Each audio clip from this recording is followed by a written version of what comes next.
Hello guys, welcome back to my channel. तो हम लोगों ने पिछले क्लास में डोमेस्टिक इलेक्ट्रिकल के बारे में पढ़ा था। तो आज हम लोग इल्यूमिनेशन के बारे में पढ़ने वाले हैं। मुझे आप लोग बताना कि आप लोगों को पिछला क्लास कैसा लगा, और कमेंट बॉक्स में ज़रूर बताना कि आप लोगों की ये क्लास कैसी लगती है। मैं पूरा कोशिश करूँगी कि मैं आप सभी के कमेंट्स को रिप्लाई करूँ। तो गाइज़, ये है आज का टॉपिक है हमारा इल्यूमिनेशन। तो बिना समय गंवाए हम लोग स्टार्ट करते हैं। तो सबसे पहले हम लोग जानते हैं कि इल्यूमिनेशन होता क्या है। तो सूर्य से निकलने वाली कुल ऊर्जा के मान में लगभग 40% प्रकाश ऊर्जा के रूप में पृथ्वी पर पहुंचता है।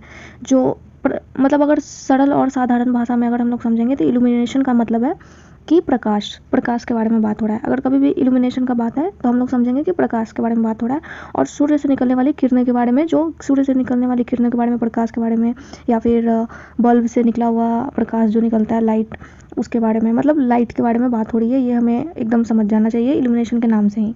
सभी को बता दूं कि ये जो है ना, ये बहुत ही इंपॉर्टेंट है। इसे एकदम बिल्कुल आप याद कर लो, जैसे कि कलर, वेवलेंथ और फ्रीक्वेंसी और फोटोन एनर्जी। इसके बारे में अगर आप लोग याद कर लिए ना, तो इल्यूमिनेशन में आपको किसी भी टॉपिक पे आपको कोई भी प्रॉब्लम नहीं होगी।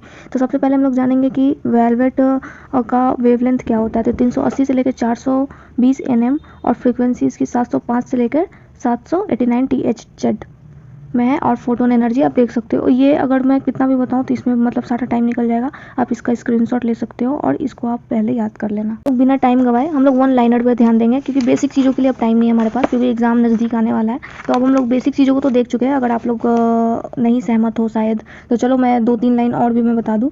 तो सबसे पहले मैं बताती हूँ इल्यूमिनेशन प्रकाशित तल के इकाई क्षेत्रफल पर तल की लंबवत दिशा में पड़ने वाले प्रकाश की मात्रा को उस तल की प्रदीप्ति कहते हैं। मतलब कि प्रकाश जो तल पर पड़ता है उसे प्रदीप्ति करते हैं, प्रदीप्ति इल्यूमिनेशन कहते हैं। ठीक है। और इल्यूमिनेशन फ्लक्स, इसके बारे में हम लोग भी जानेंगे कि इल्यूमिनेशन फ्लक्स क्या है। किसी प्रकार के स्रोत के प्रति सेकंड उत्सर्जित होने वाली प्रकाश किरणें की कुल मात्रा प्रदीप्ति फ्लक्स कहलाती है। ल्यूमेन के बारे में हम लोग जानेंगे। तो ल्यूमेन का क्या है कि एक मानक मोमबत्ती से एक ठोस कोण में उत्सर्जित होने वाली प्रकाश की कुल मात्रा 1 लुमेन होती है। यह प्रदीप्ति फ्लक्स की एसआई मात्रक है। तो आप लोग देखेंगे, दृष्टिगोचर होने वाला रंग पीलापन के लिए हरे रंग का होता है, जिसके केलई रंग भी कहते हैं। और ये हमेशा याद रखना है कि 1 ल्यूमेन बराबर 0.0016 वाट। ये हमेशा याद रखना है, 1 ल्यूमेन बराबर 0.0016 वाट, और 1 ल्यूमेन बराबर 12.57 सीपी, 1257 सीपी हमेशा याद रखना, और 1 सीपी बराबर 0.0201 वाट। ठीक है। प्रत्यक्ष प्रकाश हेतु उपयोगिता कारक का मान 0.4 से 0.6 तक होती है। अप्रत्यक्ष प्रकाश के हेतु उपयोगिता गुणांक मान 0.1 से 0.5 तक होती है। मतलब कि जो उपयोगिता कारक मान अगर याद करना रहेगा तो प्रत्यक्ष रूप से तो 0.4 से लेकर 0.6 तक, और अप्रत्यक्ष से 1 से लेकर 5 तक। कार्बन का गुणांक 3400 डिग्री सेल्सियस तक होता है। यह हमेशा याद रखिएगा, ये क्वेश्चन आ सकता है। कार्बन का गलनांक 3400 डिग्री सेल्सियस, और कार्बन का मितव्ययी कार्यकारी तापमान 2000 डिग्री सेल्सियस तक होता है। कार्बन लैंपों का प्रकाश पीला होता है। यह हमेशा याद रखना है कि कार्बन लैंपों का प्रकाश हमेशा पीला होता है।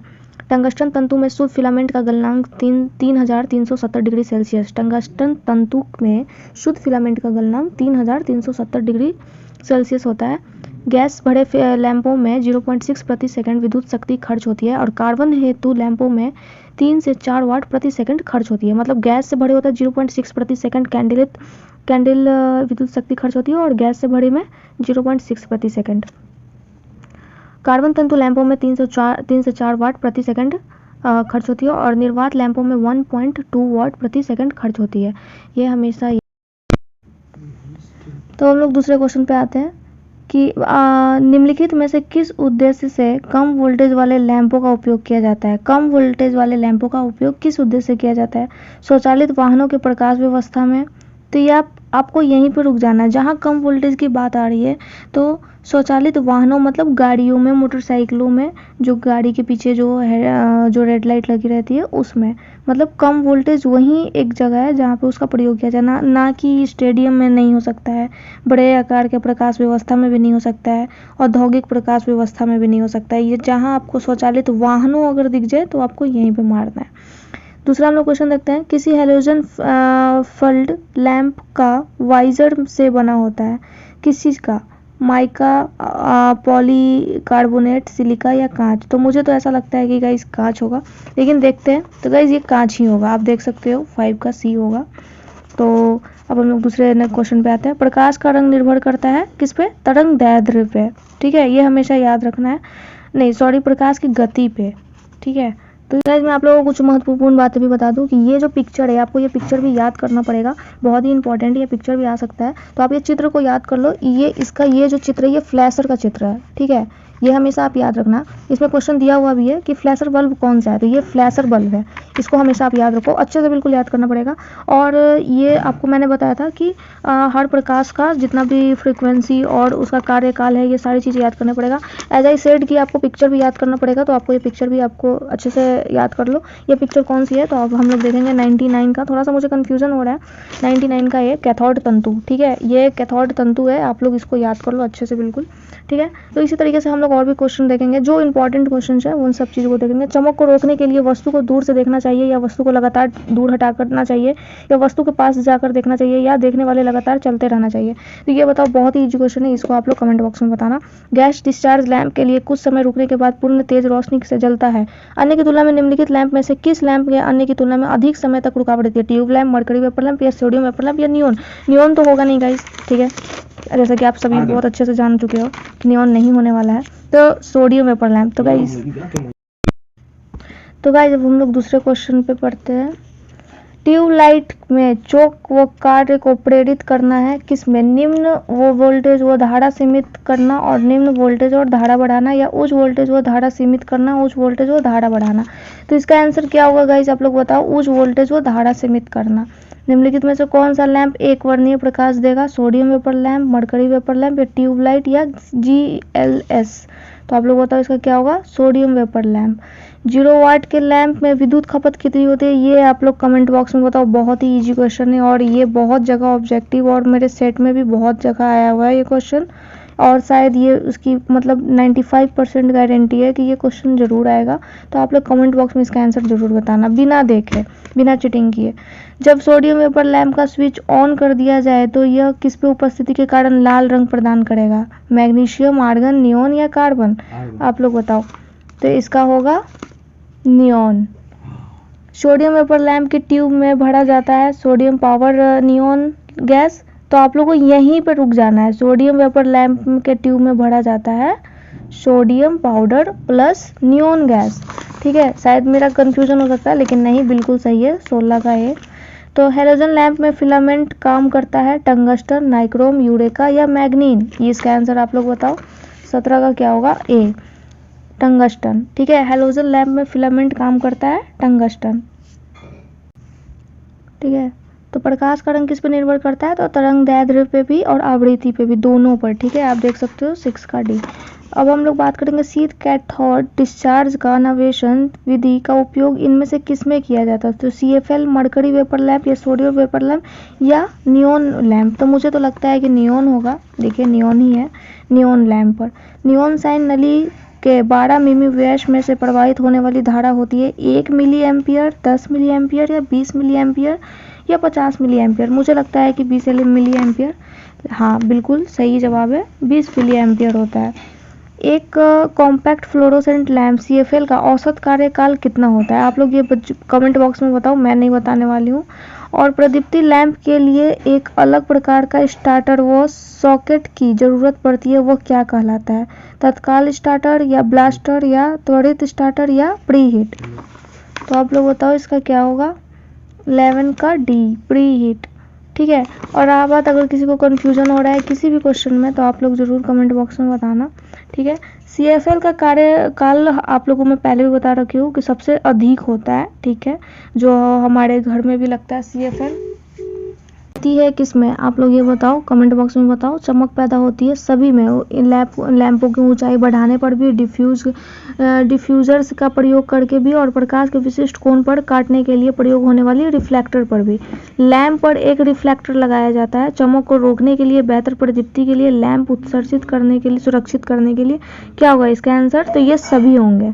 हार्स फैक्टर अनुरक्षण फैक्टर पर लेखा जोखा रखता है, क्या रखता है? आप लोग बताओ। तो धूल या गंदगी पर प्रभाव व लैंप में प्रकाश में उत्पादन, इसकी आयु का दौरान गिरावट, ये लेखा जोखा रखता है हार्स फैक्टर। ठीक है, तंतु को ठंडे प्रतिरोध के निम्नांतर तार की क्षतिपूर्ति के लिए सीरियल सेट के साथ श्रेणी क्रम में निम्न में से कौन सा संपर्कित किया जाता है? एनटीसी थर्मिस्टर या पीटीसी थर्मिस्टर या वोल्टेज आधारित प्रतिरोधक या फ्लैशर? ये आप लोग बताओ। तो इसका होगा एनटीसी थर्मिस्टर। बल्ब की किसी सीरियल सेट में फ्लैशर का प्रयोग किया जाता है। फ्लैशर पर कार्य होता है, क्या कार्य होता है आप लोग ये जरूर बताना। तो परिपथ को तोड़ने व बनाने के लिए, किंतु यह कोई प्रकाश नहीं देता है। ये हमेशा याद रखना है कि फ्लैशर का क्या कार्य है। तो फ्लैशर का कार्य है परिपथ को तोड़ने व बनाने के लिए, परंतु यह प्रकाश नहीं देता है। परिपथ को एक सजावटी सीरीज लैंप में संयोजक में 6 वोल्ट वाले लैंप 240 वोल्ट एसी आपूर्ति के लिए जोड़ा जाता है। लैंपों की आवश्यक संख्या कितनी होगी? ये आप हमको बताओ। इसका होगा 40। ठीक है। निम्नलिखित में से कौन सा फिलामेंट लैंप के लिए उपयोग हो सकती है? तो क्या हो सकती है ये आप लोग बताओ, कमेंट बॉक्स में बताना। और फ्लोरोसेंट ट्यूब है, क्या है? फ्लोरोसेंट ट्यूब एक क्या है? यह एक निम्न दाब मरकरी वास्प लैंप है गाइज। ठीक है। तो गाइज अब हम लोग ऑब्जेक्टिव करने वाले हैं। तो फिलामेंट लैंप आमतौर पर पावर फैक्टर पर काम करता है। तो कितना होगा? 0.5 लीडिंग पर, 0.5 लैगिंग पर, एकांक पर या 0.8 लैगिंग पर। इसी में एक और क्वेश्चन दिया हुआ है गाइस, आप देख सकते हो यहाँ पे। फिलामेंट लैंप सामान्य रूप से किस पावर फैक्टर पर संचालित होते हैं? मतलब फिलामेंट लैंप सामान्य रूप से किस पावर फैक्टर पर कार्य करती है? तो क्या होगा आप लोग आंसर बताओ। तो इसका आंसर होगा सी, एकांक। यहाँ पे आप लोग देख भी सकते हो, फर्स्ट का सी, एकांक पर। ठीक है। तो अब हम लोग नेक्स्ट क्वेश्चन में आते हैं। कौन से लैंप का सबसे अच्छा कलर रेंडरिंग इंडेक्स CRI होता है? तो एलईडी, फ्लोरोसेंट या इनकैंडिसेंट या उच्च दबाव सोडियम वाष्प? तो बताओ। नहीं, इनकैंडिसेंट। ठीक है। ये आप देख सकते हो, यहाँ पे हम आपको आंसर भी दिखा रहे हैं और उधर आपको क्वेश्चन भी दिखाया जा रहा है। फ्लोरोसेंट ट्यूब लाइट में चोक कहाँ कनेक्ट किया जाता है? ये आप लोग बताओ। बहुत ही इजी है कि ये सप्लाई फेज तथा सीरीज में चोक को कनेक्ट किया जाता है। ठीक है। तो अब दूसरा क्वेश्चन हम लोग करते हैं। तो गाइज हमने आज फाइनली इल्यूमिनेशन कंप्लीट कर लिया है। आप लोगों को ये क्लास कैसी लगी? एक्चुअली मैं क्लास नहीं दे रही हूँ, मैं साथ में पढ़ रही हूँ और मैं भी साथ में BSPHCL का तैयारी कर रही हूँ। तो मैं साथ में पढ़ना चाह रही थी। मैं चाहती थी कि मेरे साथ साथ और भी लोग पढ़े, जो कोई भी इंटरेस्टेड है। तो अगर आप लोग भी BSPHCL का तैयारी कर रहे हो, प्रिपरेशन कर रहे हो, तो आप लोग प्लीज़ एक लाइक और कमेंट बॉक्स में ज़रूर बताना। और ये बताना कि मेरा ये रिवीजन, ये प्रिपरेशन कैसा लग रहा है, ये आप लोग ज़रूर कमेंट बॉक्स में बताना। और प्लीज़ एक लाइक ज़रूर देना, इससे बहुत ही ज़्यादा मोटिवेशन मिलता है गाइज। आपका एक लाइक और मोटिवेशन पूरा हाई लेवल पे चला जाता है। तो प्लीज़ प्लीज़ प्लीज़ एक लाइक ज़रूर करना। और thank you so much for watching. और हम लोग नेक्स्ट क्लास देखेंगे अंडरग्राउंड केबल। तो अंडरग्राउंड केबल के लिए आप लोग तैयार हो जाओ। तब तक के लिए बाय, टेक केयर।